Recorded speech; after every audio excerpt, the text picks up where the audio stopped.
Dan itu kan lapis demi lapis, jin yang masuk ke tubuh anaknya Haji J kan semakin banyak. Mau jin, mau ifrit, bahkan dajjal. Karena sudah berani dengan orang tua, dajjal itu pasti masuk. Pasti itu sudah. Pokoknya yang melanggar syariat Islam, dajjal itu pasti masuk. Itu yang disukai dajjal.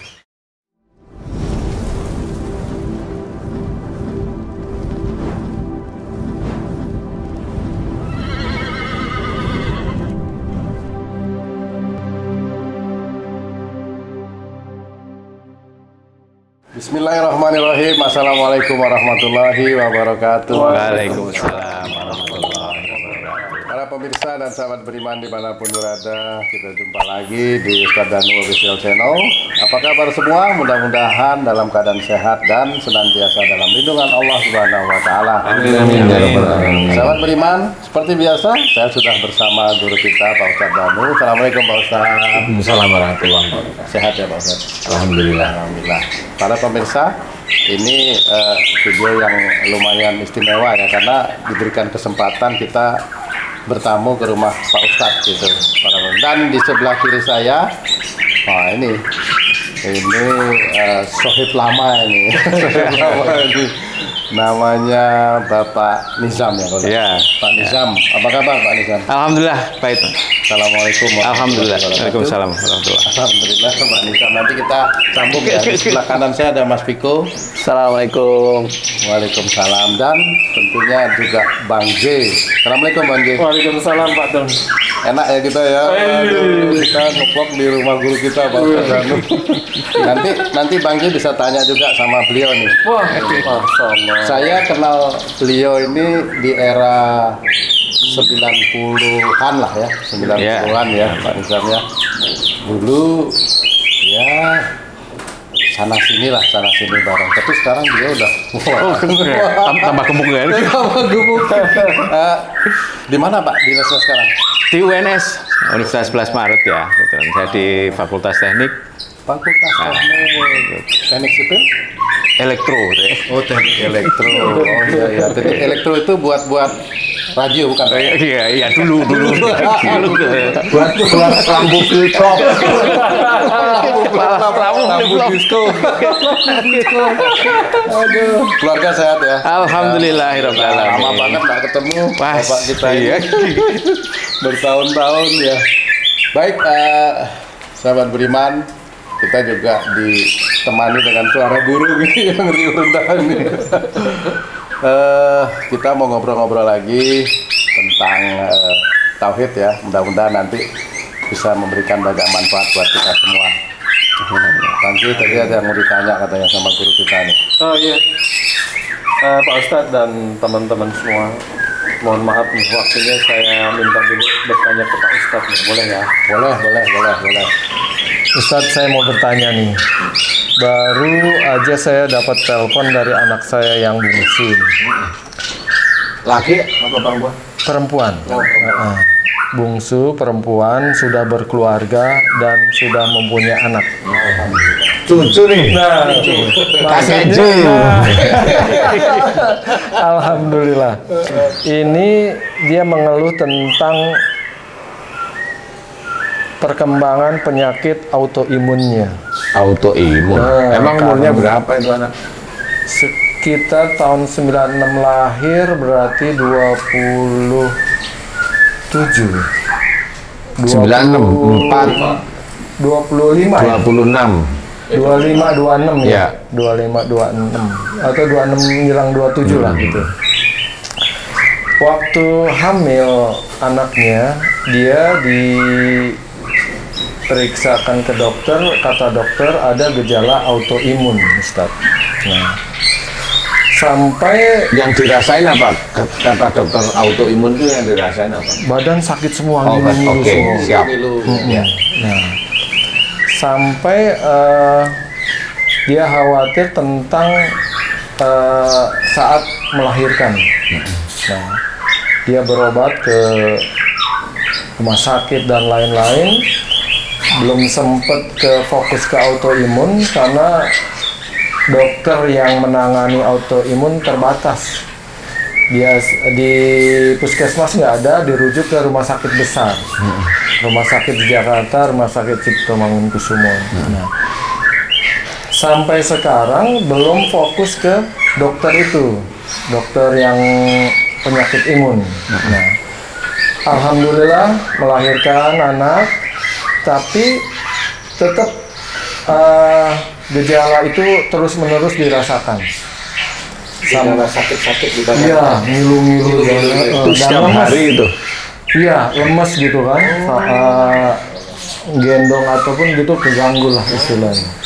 Nah, Gendong anak, gendong apa bayinya, apa gendong suami kan beda ya. Oke. nah, kemarin tadi di telepon saya ada memar biru di lututnya. Gitu Sakit kan. nggak? Sakit gitu kan, ngilu-ngilu lah istilahnya. Nah, saya sudah jelaskan ke anak saya sebagaimana Pak Ustadz sampaikan, sering nasihatkan kepada saudara-saudara sekalian. Saya terapkan ke anak saya untuk yang saya tahu ada kesalahan terhadap orang tua. Atau keras hatinya terhadap orang tuanya. Khususnya pada bapak apa ibu? Khususnya ini kalau saya lihat anak saya ini ke ibu. Kalau ke bapak? Kalau bapak nyantai aja. Oh nyantai, berarti hampir 100% ke emak lah. Ke emak lah, ke mamanya gitu kan. Saya bilang coba minta ampun kepada Allah dan minta maaf kepada mamanya. Akhirnya dilaksanakan Ustaz. Nah, dia bilang alhamdulillah selama anaknya sekarang udah umur 6 bulan, selama 6 bulan itu pun perkembangannya udah membaik. Membaik itu dari yang sakit, lemas Yang atau bagaimana? sakit, yang ngilu-ngilu berkurang ngilunya. Alhamdulillah. Tapi ada gejala baru lagi gitu. Nah, anak saya berkata, masa udah lama menjalankan tobat kok penyakitnya tambah-tambah lagi. Apa taubatnya nggak diterima atau gimana Ustadz? Cara memberikan nasihat lagi ke anak saya Ustadz. Iya. Oke, pertanyaan bagus Pak Haji J. Sebelumnya Bismillahirrahmanirrahim. Assalamualaikum warahmatullahi wabarakatuh. Waalaikumsalam warahmatullahi wabarakatuh. Amin ya rabbal alamin. Alhamdulillah pertanyaan bagus ya. Saya coba lanjutkan menjawab begini. Memang penyakit autoimun selama ini di dunia belum ada obatnya. Memang ada obatnya, tetapi ada sebagian nggak yakin, tapi sebagian yakin. Yakin karena memang harganya mahal. Ada yang 30 juta sekali suntik, ada yang 60 juta sekali suntik, ada yang 120 juta sekali suntik, itu yang selama ini saya tahu. Nah, kita cari yang murah-murah aja.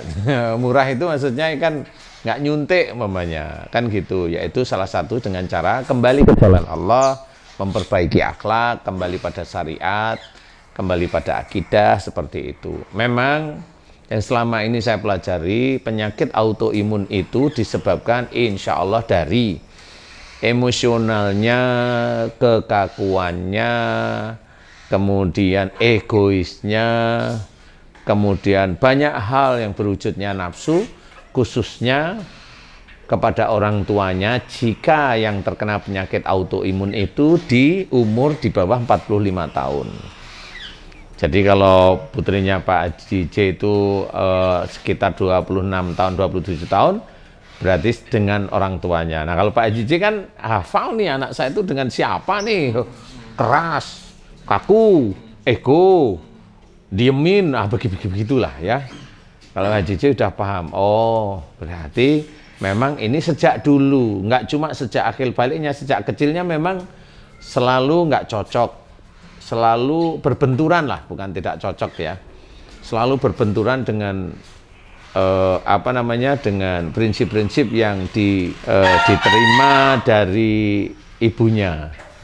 Jadi selalu berbenturan. Biasanya si anak itu kan punya dua sifat. Satu, kalau Haji J itu punya dua anak, biasanya satu anak itu mirip-mirip sifatnya Haji J, yang anak kedua biasanya mirip ibunya, atau dibalik, yang pertama kayak mamanya, yang kedua kayak bapaknya.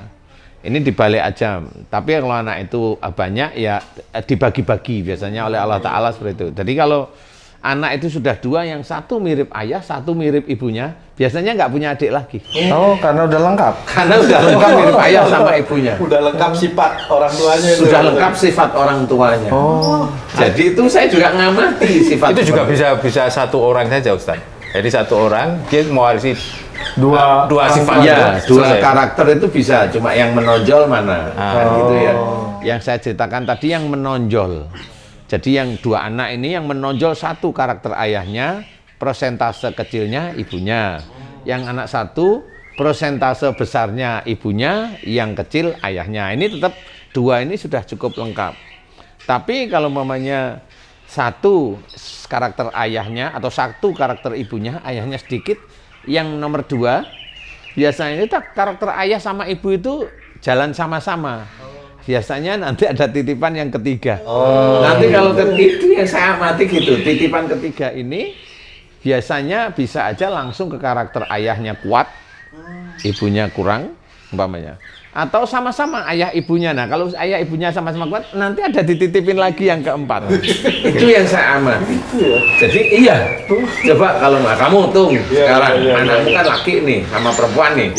Karakternya yang kuat kemana nih? Yang laki kemana? Yang laki itu kayaknya ke istri saya. Nah, kalau yang perempuan? Perempuan kayaknya ke saya. Nah, kan dua nih. Iya. Kamu mau bikin lagi kan nggak bisa-bisa. Tapi kan mamanya nggak mau tadi itu, Bang. Persoalan nggak bisa itu kan memang dia mau apa nggak mau nggak bisa. Iya. Seperti kayak gitu. Nah, itu saya meneliti kenapa ya? Oh, kali sudah lengkap. Dari Allah Ta'ala itu sudah lengkap sehingga dah kamu urusin nih sifatmu nih, anakmu kayak ini selesain. Nih anakmu kayak ini selesain gitu. Jadi mereka semua punya tugas masing-masing. Kalau mamanya anakmu si Agi tuh sifatnya kayak apa mamanya? Kayak apa yang kamu amati itu kayak apa? Diem, cerewet, atau aktif? Itu kayak mamanya. Betul itu. Nah, kemudian anakmu yang cewek kayak siapa? Saya. Sayanya itu saya. Tapi mudah-mudahan yang tidak terlalu buruk. Iya, iya. Kasihan. Amin, amin, amin. Amin, amin. Yang dulu berarti istrinya aja cukup ya? Saya aja dah. Hah? Tapi anak saya nggak usah. Enggak, maksudnya yang belum buruk berubah. yang tadi maksudnya si Agi sama istri aja, yang kamu nggak terlalu buruk gitu loh maksudnya. Buruk itu hanya karena pendiamnya aja sih, Pak Ustaz. Kurang bersosialisasi. Iya, iya, nggak apa-apa. Ini cuma saya itu bertanya. Kalau kamu biar nggak terlalu buruk, iya, amin kan gitu. Nanti yang agak-agak buruk biar istri sama Agi kan gitu ya. ya. Nah, enggak juga gimana maksudnya?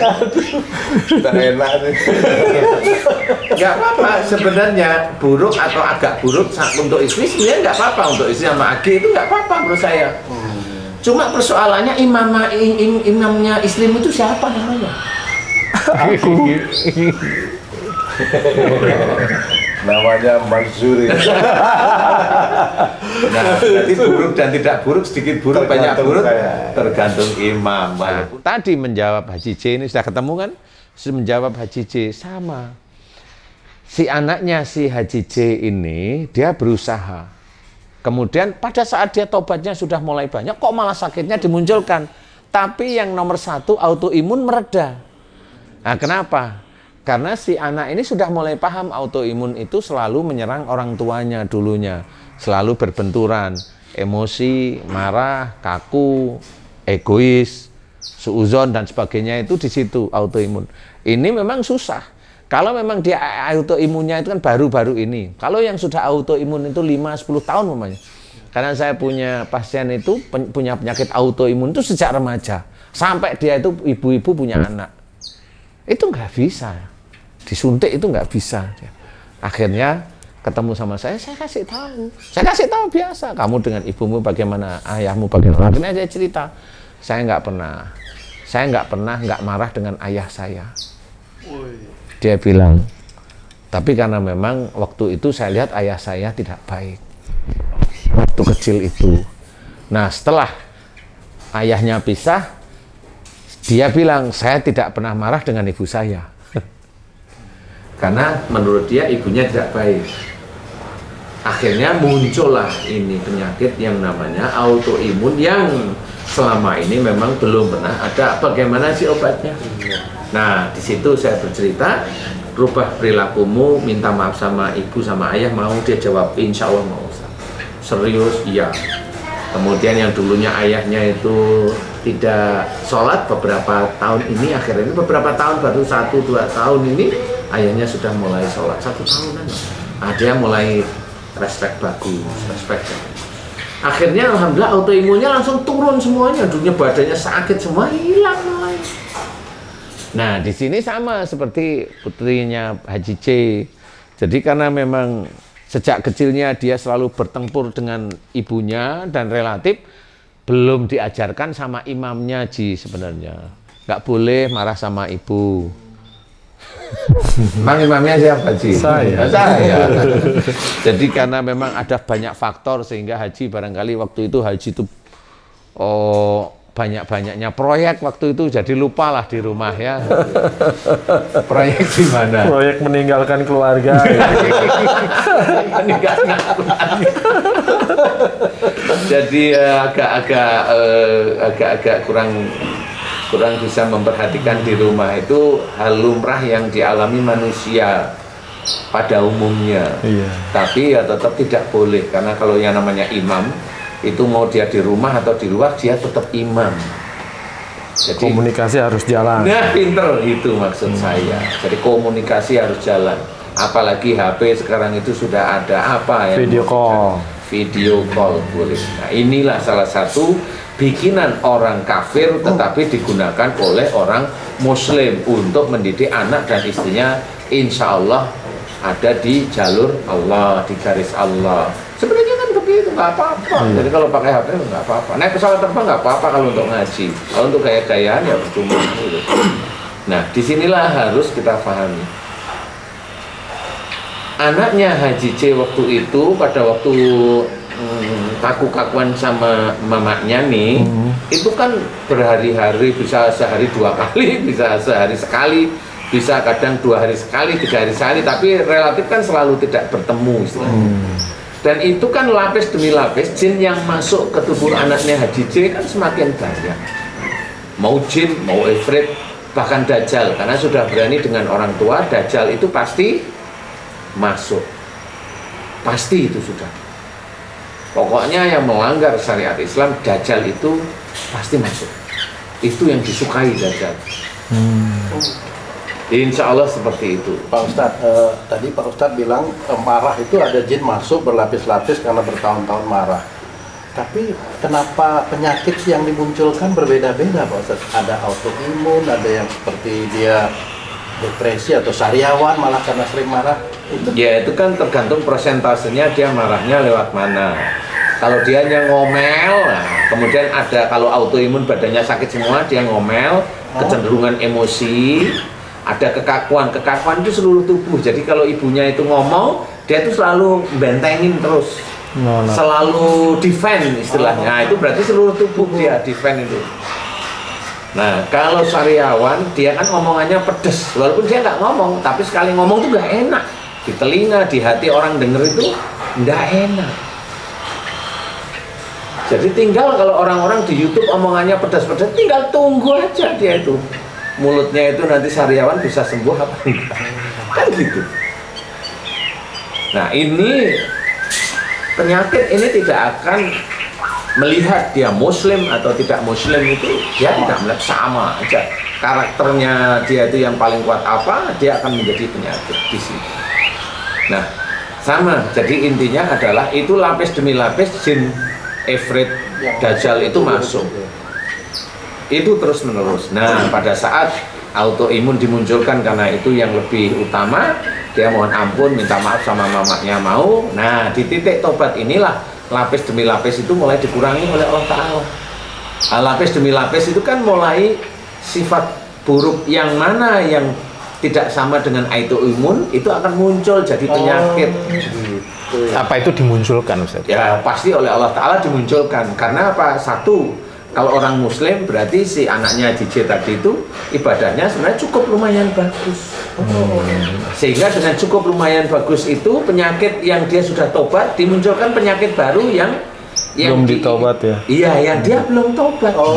Itu cara sayangnya Allah terhadap orang Muslim itu. Tetap menjadi petunjuk. Tetap itu menjadi petunjuk agar dia itu tobat kepada Allah Ta'ala. Itulah kalau saya bilang sayangnya Allah itu lewat begitu. Jadi harus tobat. Karena sudah banyak cerita wasari'u ila maghfiratin min rabbikum, dijelaskan di situ, dan segeralah kamu ke dalam ampunan Allah, ke dalam ampunan Tuhan. Jelas sekali ini. Jadi seseorang kenapa ada dikatakan bersegeralah ke dalam ampunan? Bersegera itu kalau dia tahu kesalahannya langsung tobat. Iya.